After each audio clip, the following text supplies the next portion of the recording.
주님께 대한 성서적 의미의 계심은 마음의 변화, 생활의 변화, 관계의 변화, 이 세 가지 변화가 모두 필요합니다. 그리고 오직 마음과 생활의 변화가 있은 후에야 관계의 변화가 가능하다고 하는 이 순서도 필수적입니다. 먼저 첫 번째로 마음의 변화가 필요하고, 두 번째로 생활의 변화가 필요하고, 세 번째로 관계의 변화가 이루어진다는 거. 이 마음의 변화, 생활의 변화, 관계의 변화는 순서가 바뀔 수가 없어요. 이 순서가 꼭 지켜야 된다는 거예요. 사람이 하나님의 나라 안에 있지 않으면 구원을 받을 수 없습니다. 그리스도 합하여 세례 받기 전에는 그리스도인이 아닌 것입니다. 그러므로 사람이 그리스도께로 나와서 죄사함을 받고 교회에 더해지시는 겁니다. 사도행전 2장 47절에 보면 주님께서 구원받는 자들을 더하시는 거예요. 내가 구원받았다고 생각해서 구원받은 것이 아니라 주님께서 구원받는 자들을 교회에 더하시는 거니까 우리가 주님의 말씀을 따라야 됩니다. 그런데 주님께서 뭐라고 그랬느냐? 마가복음 16장 16절에서 믿고 세례를 받는 사람은 구원을 얻을 것이요 그랬어요. 믿고 세례를 받으면 구원을 얻는다 이렇게 됐어요. 사도행전 11장 21절에 보면 수다한 사람들이 믿고 주께로 돌아오더라. 자, 믿고 돌아왔다. 돌아옴. 이 요구되는 거예요. 많은 사람들이 믿고 돌아왔다. 자, 여기서 말하는 돌이킴이란 세례를 말하는 거예요. 그러면 천국 백성이 돼. 그리스도인이 되는 거예요. 요거를 잊어버리면 안 돼요. 믿음은 죄에 대한 우리의 태도를 변화시키고, 세례는 예수 그리스도의 보혈과 접하게 만드는 거예요. 자, 예를 들어서 어떤 사람이 강도를 해서 잡혔다. 이 사람이 자기가 저지른 잘못을, 죄를 미워하고 후회하고 강도짓을 다시는 안 하겠다고 그래도 이미 저지른 강도죄에 대해서는 유죄를 피할 길이 없지요. 그 얘기는 무슨 얘기예요? 그 마음의 변화가 일어나서 내가 왜 그랬을까? 이제 절대로 안 그러겠습니다. 싹싹 빌면서 울면서 내가 다 돌려주겠습니다. 하지만 유죄를 피할 길은 없어요. 그러니까 회개가 필요한 것이지만 회개만으로는 무죄가 될 수가 없죠. 그러므로 죄를 사하시는 하나님의 계획은 죄를 미워하여 마음의 변화를 갖게 하는 믿음과 죄를 범하지 않는 변화된 생활로 인도하는 회개와 관계를 변화시켜주는 세례 과정을 거쳐서 관계가 바뀌는 거예요. 세상에서 주님께로, 이 세상의 세속에서 주님의 나라로 돌아오는 것, 이것이 세례다 그 말이에요. 이 세 가지가 다 필요한 거예요. 세 가지가. 결론적으로 개심에 있어서 마음의 변화는 믿음에서 오고, 생활의 변화는 회개의 결과고, 지위와 관계의 변화는 그리스도에 대한 믿음을 고백하고 세례 받는 것에 의하여 되는 것입니다. 그렇게 해야만 죄인이 성서적으로 개심했다, 지난날의 죄를 용서받고 천국 백성이 되었다 할 수 있는 것입니다. 믿는 이에게는 복음이 죄에 대한 태도를 변화시켜주고 죄를 미워하게 해주고 죄를 회개하고 다시는 그 죄를 반복하지 않기로 결심하고 그리스도에 대한 믿음을 고백하고 세례를 받는다면 그 사람의 죄는 사함을 받게 되는 것입니다. 자, 그거 좀 이상하죠? 우리가 기대하는 것과 좀 달라요. 오늘날에 많은 사람들이 생각하는 것과 또 많은 목사님들이 얘기하는 것과 이 성경에서 크리스찬이 되는 과정, 마음이 바뀌고 생활이 바뀌고 세상의 모든 관계를 청산하고 주님께로 돌아오는 이 관계의 변화가 좀 달라요. 그런데 우리가 개심의 예를 볼 수 있는 것이 사도행전입니다. 사도행전. 일명 성령행전이라고도 합니다. 왜냐하면 사도들의 행한 기록이에요. 그렇지만 이 사도들은 사도들 마음대로 한 것이 아니고 성령께서 시키는 대로 한 거예요. 그래서 성령행전이라고도 부릅니다. 우리가 그리스도께 돌아오는 것에 대해서 배우기를 원한다면 이 사도행전을 통해서 사도들의 가르침과 하나님께 돌아온 사람들의 예를 따라가야 돼. 어디에 예? 성경에서의 예. 성경에 나오는 예를 따라가야 돼. example. 자, 그런데 성경 중에서 어디요? 사도행전에 나와 있는 성령행전에 나와 있는 이 예들을 우리가 배우고 그대로 따라가야 된다 그 말이죠. 예수님께서 잡히셔서 십자가에서 못 박혀 죽으시고 장사 지내시고 부활하셨어요. 부활하시고 40일을 이 땅에 계셨습니다. 40일을 계시다가 제자들이 보는 가운데서 승천하셨습니다. 그리고 열흘 후에 성령께서 강림하셨습니다. 예수님하고 근무교대를 하신 거예요. 자, 우리가 생각을 해봐야 돼요. 왜 예수님께서 지금까지 계셨으면 어떨까? 어떻게 생각하세요? 예수님이 지금까지 계셨다. 이 땅에. 그래서 얼마나 좋겠느냐라는 생각을 하실 분도 있겠어요. 그렇지만 생각 한번 해보시라. 문제가 아주 곤란해져요. 예수님께서 계시면. 왜? 예수님은 우리와 똑같은 인간의 몸을 갖고 계시기 때문에 만약에 예수님이 캘리포니아 LA 카운티의 한인타운에 계신다. 예를 들어서. 그럼 거기만 계시는 거야. 거기만. 딱 거기만. 한인타운 중에서도 올림픽하고 어디에 계신다. 그러면 거기만 계시는 거예요. 나머지 이 세상 나머지 모든 다른 곳은 예수님께서 안 계시는 거예요. 그걸 아셔야지. 왜? 육신을 갖고 계시기 때문에. 물론 예수님께서 동해 번쩍 서해 번쩍 하실 수 있어. 그렇지만 동해 번쩍 나타났을 때 서쪽에는 없는 거예요. 예수님이 계신 바로 그 지점만, 예수님의 음성이 들리는 그 지점만 예수님께서 계시는 거예요. 그러니까 예수님께서 근무교대를 하셔야 돼. 누구하고? 성령님하고. 예수님은 하나님의 육체라고 보시면 되고, 육체로 오신 하나님이 성령님이고, 영으로 오신 하나님이 성령님이라고. 그러면 영이니까, 잘 들으세요. 영은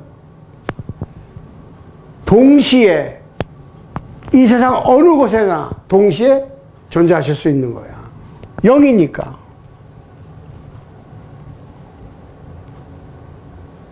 그러니까 성령께서 오셔야 돼요. 성령께서 오셔야 예수님께서 약속하신 내가 너희를 고아와 같이 버리지 아니하고 세상 끝날까지 함께 하겠다라고 하는 말씀을 지키실 수가 있는 거예요. 예수님께서 육체적으로 제자들과 함께 계신다면 모든 제자들이 한 곳에 이루고 있지 않는 한 불가능한 거죠. 그러니까 우리가 그거 아셔야 돼. 예. 그러니까 예수님께서 왜 승천하시고 다시 성령님을 보내셨느냐? 거기 몇 가지 이유가 있습니다. 그렇지만 가장 큰 이유가 모든 제자들과 항상 함께 하시기 위해서 성령님으로 오시는 겁니다. 그리스도께서 부활 승천하신 후 첫 번째 오순절 날 베드로는 많은 사람들 앞에서 전도를 했습니다. 그날에 3,000명이 세례를 받고 더해진 사건이 사도행전 2장에 기록되어 있죠. 자, 이 역사적인 사건을 두고 많은 사람들은 질문을 갖습니다. 성령께서 이 3,000명을 돌아오게 하셨느냐? 이 질문에 대해서 모든 사람들이 그렇습니다. 성령께서 이 3,000명을 돌아오게 하셨습니다. 라고 얘기를 합니다. 그런데 그러면 성령께서 어떻게 이 3,000명을 하나님께로 돌아오게 하셨습니까?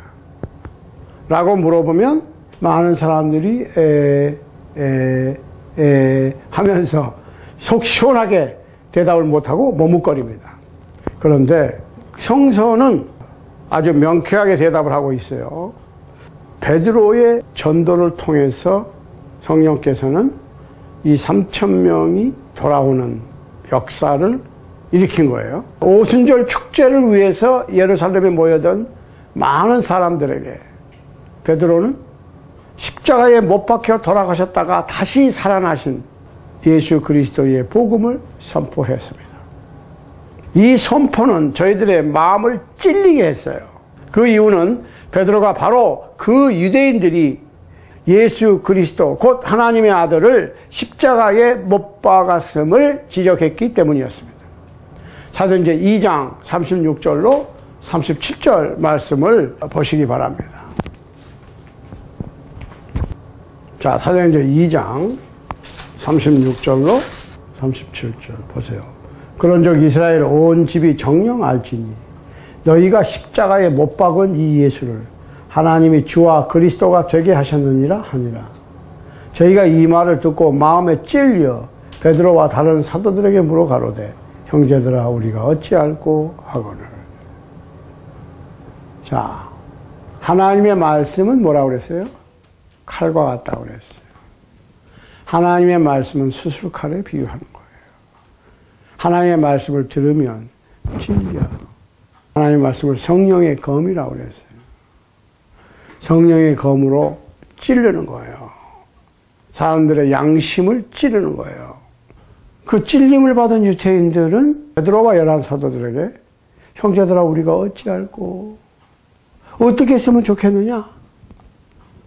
Brothers, what shall we do? 이런 거예요. 어떻게 했으면 좋겠느냐? 찔렸으니까. 그래서 사도행전 2장 38절에서 그 해결책을 얘기하는 거예요. 보세요. 38절. 베드로가 가로되 너희가 회개하여 각각 예수 그리스도의 이름으로 세례를 받고 죄사함을 얻으라. 그리하면 성령을 선물로 받으리니. 자, 이 베드로 얘기는 뭐예요? 너희가 회개하고 세례받고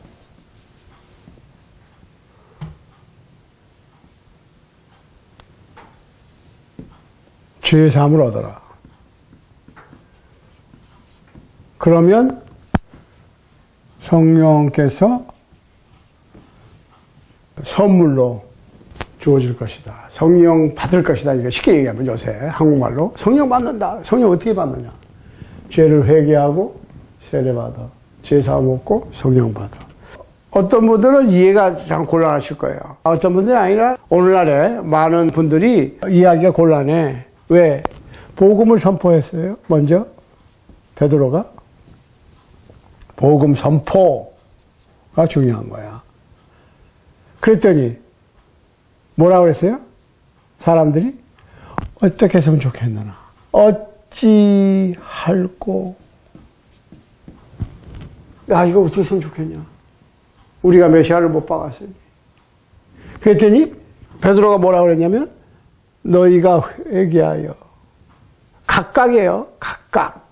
대표로 누가 받는 게 아니고 가족 대표로 뭐 가정이 받고 그게 아니고 회개하여 각각 예수 그리스도의 이름으로 세례를 받고 죄 사함을 얻어라. 자, 이거 보세요. 이게 지금 우리가 상당히 헷갈릴 수 있는 상황인데 우리가 이걸 분명하게 해야 됩니다. 자, 오늘날에 많은 사람들이 가는 길이 바른 길이 아니고 성경이 바른 길이에요. 우리가 성경을 자세하게 볼 필요가 있어. 그렇다고 해서 제 성경과 여러분의 성경이 다릅니까? 자, 여러분께서 이때까지 읽으신 성경을 다시 읽어보시라고. 새로 사지 마시고. 사도행전 2장 38절을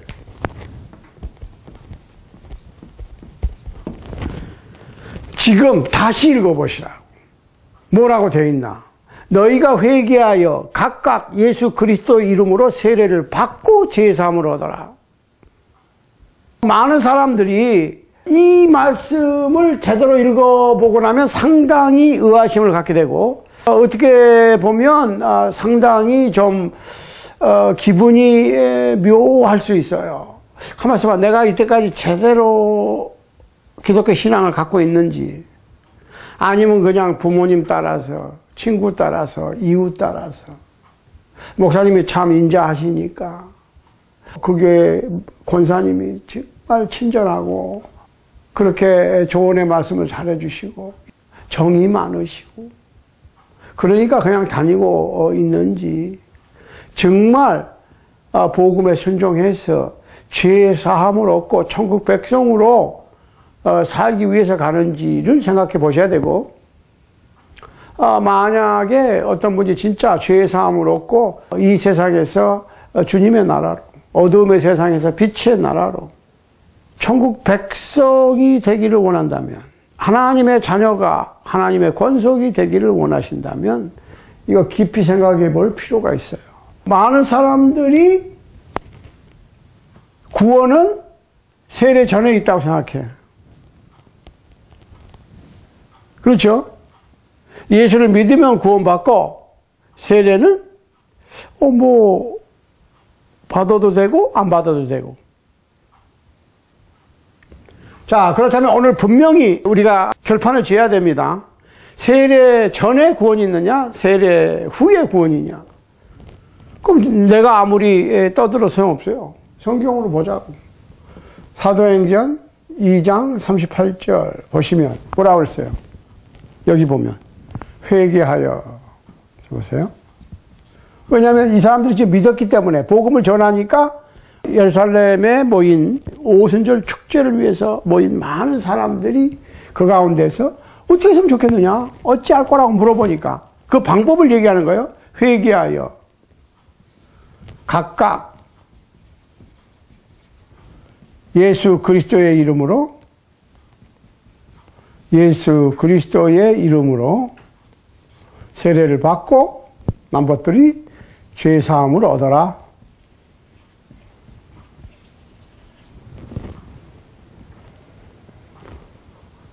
자, 그럼 순서가 어떻게 돼요? 회개하고 세례 받고 죄사함 얻어라. 자, 다른 표현이 있어요. 사도행전 3장 19절. 자, 너희가 회개하고, 회개 똑같아. 첫 번째, 회개하고. 두 번째, 돌이켜. 세 번째, 죄 없이 함을 받아라. 죄 없이 함을 받아라. 그래야 하면 뭐예요? 네 번째, 유쾌하게 되는 날이, 유쾌한 날이 주님께로부터 올 것이다. 기분 좋은 날이 주님께로부터 올 것이다. 왜? 죄의 용서를 받았으니까. 얼마나 기쁘겠어요. 내가 항상 무거운 짐을 어깨에 지고 다닌다 생각 한번 해보시라고. 걸어갈 때도 한 100파운드가 내 어깨 위에 있는 거야. 걸어갈 때도 있고, 운전할 때도 있고, 밥 먹을 때도 있고, 잠잘 때도 있고, 화장실에 갈 때도 있고, 항상 한 100파운드 정도의 무거운 짐을 지고 다닌다고 생각해 보세요. 얼마나 힘들겠어요. 그런데 그 죄가 그렇다는 거예요. 복음을 듣고 회개해서 돌이켜 죄 없이 함을 받아라. 회개하고 예수 그리스도의 이름으로 각각 세례를 받고 죄사함을 얻어라. 그리하면 성령을 선물로 받을 것이요. 성령 받음. 자, 이와 같이 그리스도를 믿음으로 사람들은 그 마음으로는 그리스도께 돌아오고, 죄를 회개해서 행위가 돌아오고, 세례를 받음으로 주님과 주님의 나라에 아무런 관계가 없던 내가 주님의 백성으로, 주님의 사람으로, 그리스도인으로 관계가 변화되는 거예요. 여러분은 과연 어디까지 했습니까? 사도행전 2장 38절, 사도행전 3장 19절 말씀을 잘 비교하시기 바랍니다. 이 말씀을 듣고 깨닫고 실천하시는 분은 정말 하나님의 크신 축복을 받는 것입니다.